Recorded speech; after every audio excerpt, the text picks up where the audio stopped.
दोस्तों, आज की ये कहानी है एक महिला की जो कि रात के अंधेरे में जापान के सुनसान सड़कों पर घूमती थी। तो चलिए जानते हैं उसकी कहानी को। 1970 के दशक में जापान एक तेजी से विकसित हो रहा देश था। उस समय जापान ने इंडस्ट्रियल रिवॉल्यूशन को सक्सेसफुली अपनाया और टेक्नोलॉजिकल प्रोग्रेस के साथ इलेक्ट्रॉनिक्स और ऑटोमोबाइल्स में पूरी दुनिया में अपने देश का नाम रोशन किया। लेकिन इसी डेवलपिंग कंट्री में उस वक्त वहां के काफी सारे लोग एक अजीब से खौफ में जी रहे थे। तो क्या था उन लोगों का ये डर? कोई भूत प्रेत का साया, या फिर बच्चों की और बड़ों की काफी दर्दनाक तरीके से जान लेने वाली एक चुड़ैल का डर? यहाँ के स्थानीय निवासियों की माने तो जापान की सड़कों पर रात को कुची साके ओना नाम की एक महिला की आत्मा घूमती थी, जिसने कोट पहना होता था और उसका चेहरा सर्जिकल मास्क या फिर किसी कपड़े से ढका हुआ रहता था, क्योंकि उसका मुंह दोनों कानों तक कटा हुआ था। जी हाँ, उसका मुंह काफी अजीब तरीके से कटा हुआ था, जो अपने हाथ में एक नोकीला हथियार या फिर एक बड़ी सी धारदार कैंची लेकर घूमती थी। दोस्तों सोचिए, अगर इस तरीके से खून से लदे हुए मुंह की कोई अजीब सी दिखने वाली औरत अचानक सुनसान रास्ते पर आपके सामने आए तो आपका क्या हाल होगा? बहुत सारे लोगों ने इस अजीब सी दिखने वाली औरत को देखने का दावा किया था। उन लोगों में से कुछ का ये कहना था कि जब भी कोई अकेला व्यक्ति रात को किसी सुनसान रास्ते से गुजर रहा होता था, तब ये महिला उसके सामने जाकर खड़ी हो जाती थी और उससे एक ही सवाल पूछती थी, और वो सवाल था, क्या मैं खूबसूरत हूं? अंधेरी रात में मास्क से आधा चेहरा ढका होने के कारण कई बार वो व्यक्ति इसका जवाब ना में देता था, क्योंकि उस व्यक्ति को उस महिला का अजीब सा चेहरा बिल्कुल नहीं समझ आता था। लेकिन उसी वक्त वो महिला उस इंसान को खुद के पास में से नोकीले हथियार से मार डालती थी।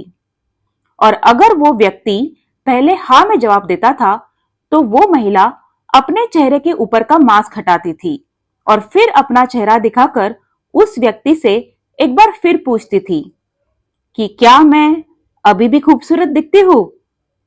उसका यह डरावना चेहरा देखकर घबराई हुई हालत में कई बार वो व्यक्ति उसका जवाब हाँ में देता था, लेकिन तभी कुची साके ओना उस व्यक्ति का चेहरा काटकर अपने जैसा बना देती थी।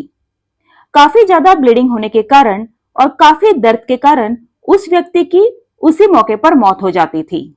दोस्तों, वहां के लोगों ने जब इस बात की सच्चाई जानने की कोशिश की तो उस महिला का पीछा भी किया, लेकिन वो महिला एक जंगल में जाकर गायब हो जाती थी। इसने ना सिर्फ बड़े लोगों को बल्कि मासूम बच्चों को भी अपना शिकार बनाया था। उस वक्त कई सारे बच्चों की अचानक से गायब होने की कई सारी रिपोर्ट्स दर्ज कराई थी। तो कई बार इसी तरीके से चेहरा कटे और काफी भयानक दर्द से गुजरते हुए काफी सारे बच्चे सुनसान रास्तों पर मिल जाते थे। इसी कुचिसाके ओना महिला का खौफ उस वक्त जापान में कुछ इस तरीके से छाया हुआ था कि सरकार को भी कुछ समय तक सारे स्कूल्स बंद करने पड़े थे। उस वक्त के सारे टॉप न्यूज़पेपर्स ने ये सारे डरावने अनुभवों को कवर किया था। लेकिन कौन थी ये कुचिसाके ओना? क्या ये एक चुड़ैल थी या फिर एक आत्मा? और क्यों ये बच्चों को और सुनसान रास्ते पर चलने वाले व्यक्तियों को इस तरीके से मार डालती थी? दरअसल कहानी की शुरुआत होती है एक पति और पत्नी की रिश्ते से। कुचिसाके ओना एक शादीशुदा महिला थी और उसका पति उस वक्त एक समुराई था। एक बार वो युद्ध के लिए बाहर गया था और काफी वक्त लौट चुका था, लेकिन वो घर वापस नहीं आया और उसी दौरान इस महिला का अफेयर एक दूसरे आदमी के साथ हो गया। जब उसका पति अचानक से उसके घर वापस लौटा तो उसने अपनी पत्नी को किसी गैर मर्द के साथ पाया और तभी गुस्से में आग बबूला होकर उसने अपनी तलवार उठाई और अपनी पत्नी का मुंह उसी तलवार से चीर दिया। उसने अपनी पत्नी से फिर कहा कि अब जाके लोगों से ये पूछना कि क्या मैं अभी भी खूबसूरत दिखती हूं। खून से लथपथ कुचिसाके ओना उस वक्त जमीन पर गिर गई। काफी ज्यादा ब्लड लॉस होने के कारण और बहुत ज्यादा दर्द से उसकी वहीं पर मौत हो गई। और तभी से कहा जाता है कि कुचिसाके ओना की आत्मा आज भी जापान के सड़कों पर भटकती है और लोगों से वही सवाल पूछती है कि क्या मैं खूबसूरत हूं या फिर क्या मैं अभी भी खूबसूरत दिखती हूं। तो दोस्तों, ये थी कहानी कुचिसाके ओना की, जिसने 1970 में जापान के रहवासियों में एक अजीब सा खौफ और डर का माहौल पैदा किया था।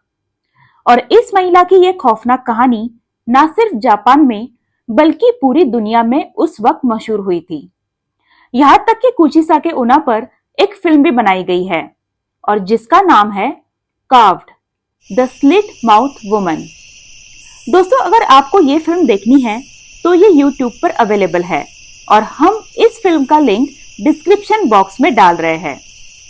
तो दोस्तों, आपको हमारा आज का ये वीडियो कैसा लगा हमें कमेंट करके जरूर बताएं और हमारे इस वीडियो को लाइक करें और अपने दोस्तों के साथ शेयर करें। ऐसी ही किसी और इंटरेस्टिंग कहानी के साथ हम आपसे जल्दी मिलेंगे। तब तक के लिए धन्यवाद।